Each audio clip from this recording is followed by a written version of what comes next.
পটল বাবুর ছেলে বোতল বাবুর বাড়িতে কাজ করে অনেক কিছু বাগাচ্ছে। আজকে ফ্রিজ, কালকে খাসির মাংস, পরশু গলার চেন, সবকিছু বাগাচ্ছে। ওর শালা এই কাজটা খেতেই হবে আমাকে। এত পাতা কেন ফেলেছে ল্যাংচা ভাবি? তোমার সব গাছের পাতাগুলো তুমি এখানে ফেলেছো কেন?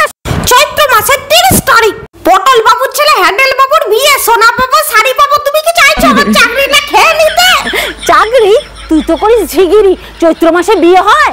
পটল বাবুর ছেলে হ্যান্ডেল বাবুর পায়ে উঠেছে, তাই চুলকানি হয়েছে বিয়ে। আসলে মিথ্যা হয়েছে। পটল বাবুর ছেলে পটল বাবুর বাড়িতে চাকরি করছে না, অনেক টাকা পাচ্ছি, নিয়ে যা। কি করলি তুই এটা?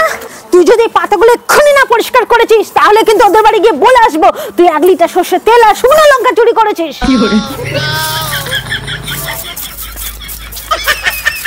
আমি তেল আর শুকনো লঙ্কা চুরি করেছি ল্যাংচাপাতি বলবে না তো? দাঁড়া, হ্যান্ডেল বাবুকে বলে দিচ্ছি শুকনো লঙ্কা আর তেল চুরি করেছিস। শুনছো?